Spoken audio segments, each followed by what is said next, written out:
Hello students, welcome back to my YouTube channel.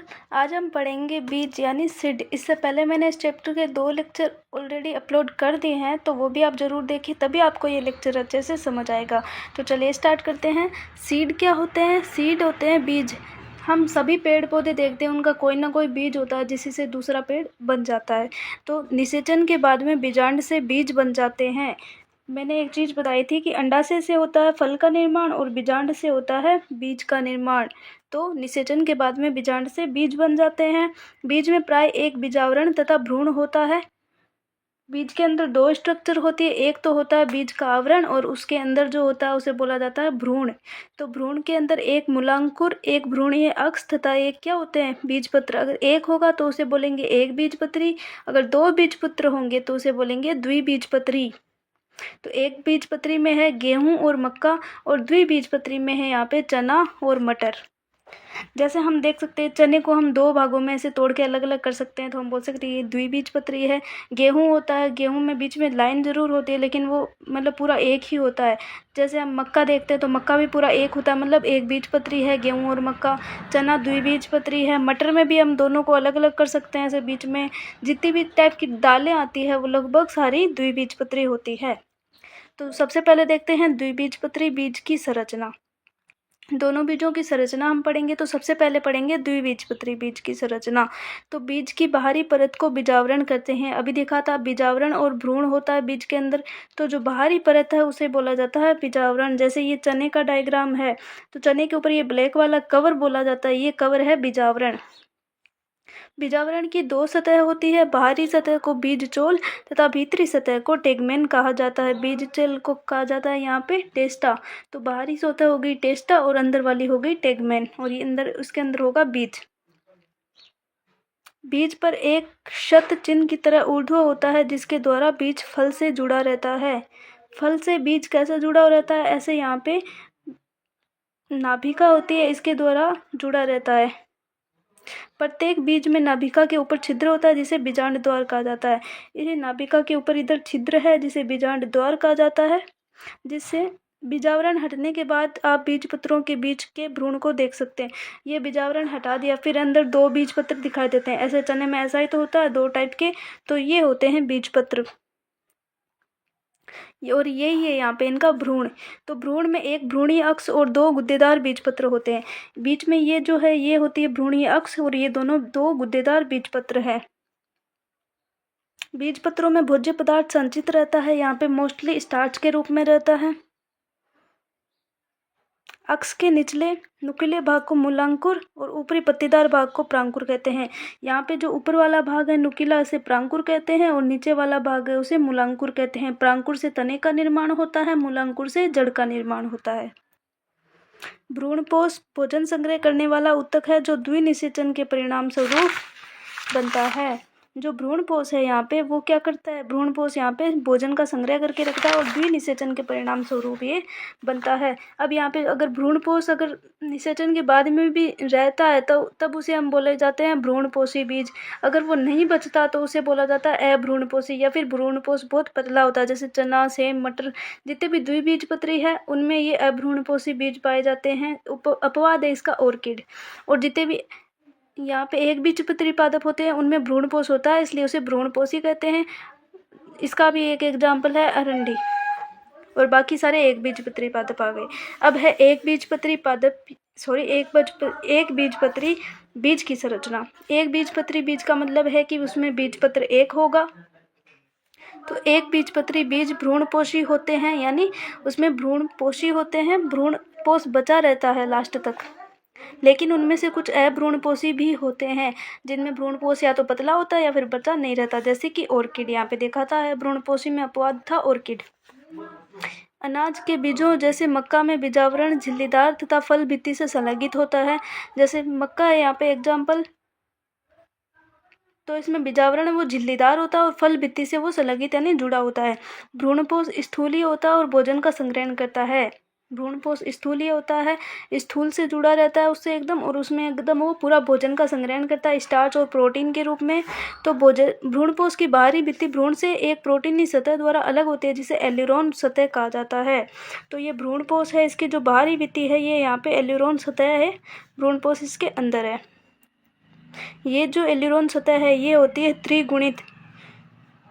तो mostly हमने एक गुणित और द्विगुणित पढ़ा था, तो ये यहाँ पे होती है त्रिगुणित, और ये प्रोटीन की बनी हुई सतह होती है।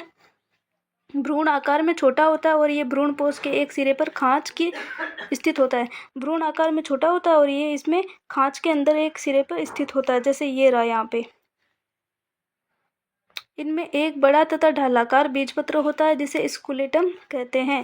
ये यहाँ पे ढाल के आकार का इस प्रकार का बीजपत्र है, एक बीजपत्री में एक बीजपत्र है, इसलिए इसको कहा जाता है स्कूलेटम। इसमें अलग नाम दिया है इसको स्कूलेटम। इसमें एक छोटा कक्ष होता है जिसे प्रांकुर तथा मूलांकुर होते हैं। ये यहाँ पे छोटा सा कक्ष है, इसमें ये ऊपर हो गया प्रांकुर, इसमें ये नीचे हो गया मूलांकुर। प्रांकुर के ऊपर जो यहाँ पे क्या बोला जाता है, इसे चादर से ढका रहता है जिसे प्रांकुर चोल कह दिया। मूलांकुर के ऊपर होगा मूलांकुर चोल। प्रांकुर चोल और मूलांकुर चोल हो गया। तो इस प्रकार से हमारा एक बीजपत्री पादप का एक बीजपत्री बीज की संरचना है, और ये है हमारी द्विबीजपत्री बीज की संरचना।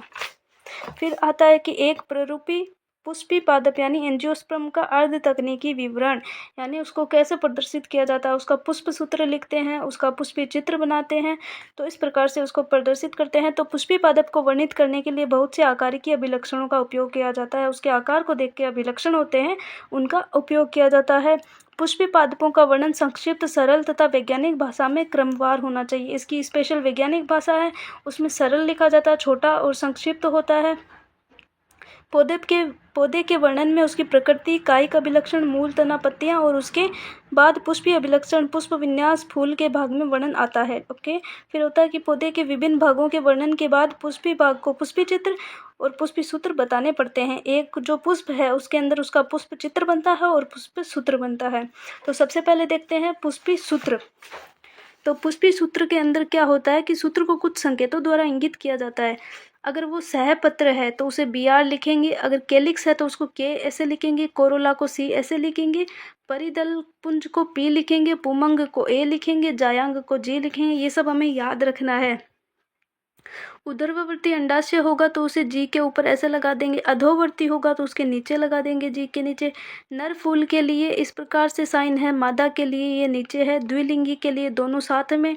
चिन्हों को इंगित किया जाता है। त्रिज्य सम्मित मतलब ऐसे, और एक व्यास सम्मित को इस पर प्रतिशत के रूप में।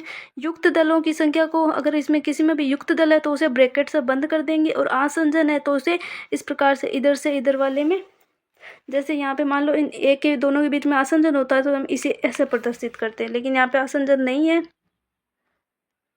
ऊपर रेखा खींचते हैं। पुष्पी चित्र अब है, पुष्पी सूत्र हमने पढ़ लिया, अब है पुष्पी चित्र।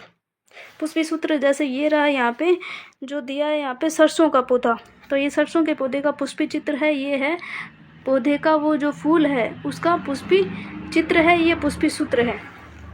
तो पुष्पी सूत्र हमने पढ़ लिया। पुष्पी चित्र देखते हैं। पुष्पी चित्र से फूल के भागों की संख्या, उसके विन्यासित क्रम में और उनके संबंध के विषय में जानकारी प्राप्त होती है।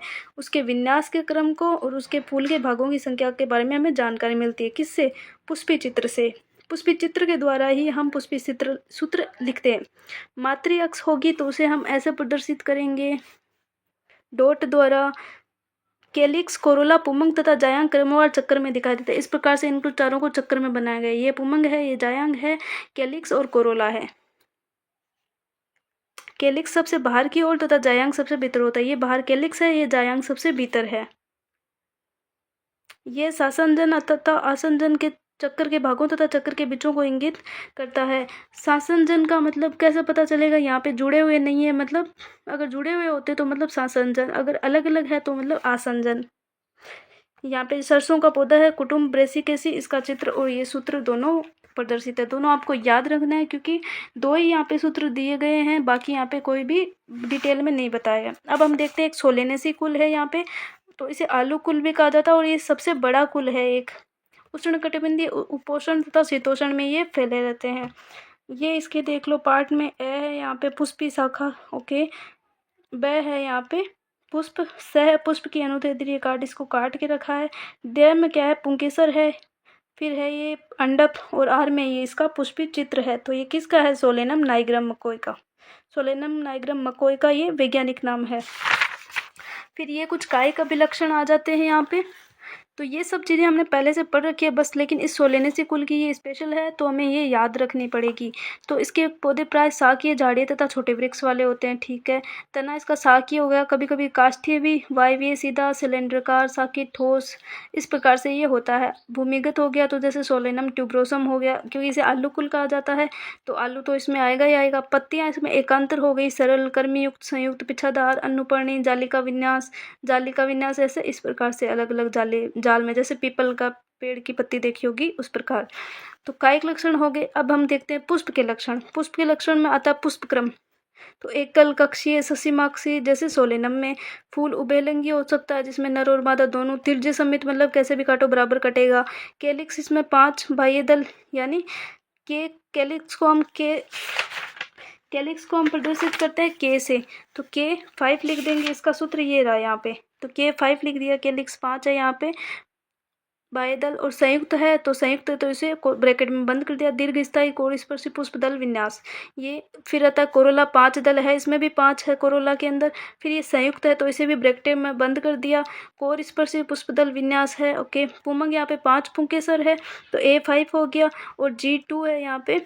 जायांग यहाँ पे दुई अंडपी है, और युक्तांडपी तिरछी अंडा से ऊर्ध्ववर्ती है, यानी ऊपर है तो यहाँ पे नीचे लगा देंगे। और यहाँ पे फल है वो संपुट तथा सरस है। इस प्रकार से ये इसका विन्यास हो गया। बीज भ्रूणपोषी है और अनेक बीज होते हैं। पुष्पी सूत्र, ये भी आप इसका पुष्पी सूत्र याद रख सकते हैं। सोलेनेसी कुल के सारे जो पुष्प है वो लगभग इसी प्रकार के होते हैं। और आर्थिक महत्व हम देखें तो यहाँ पे भोजन देखें तो टमाटर, बैंगन, आलू ये सब आ गए। मसाले में देखें तो मिर्च आती है। औषधि में देखें तो बेलाडोना और अश्वगंधा आता है इसमें। धूमक यानी तंबाकू आता है। और सजावटी पौधे पिटूनिया भी, उसको सजावट के रूप में काम में लिया जाता है। तो हो गया हमारा chapter complete. Okay bye, thank you.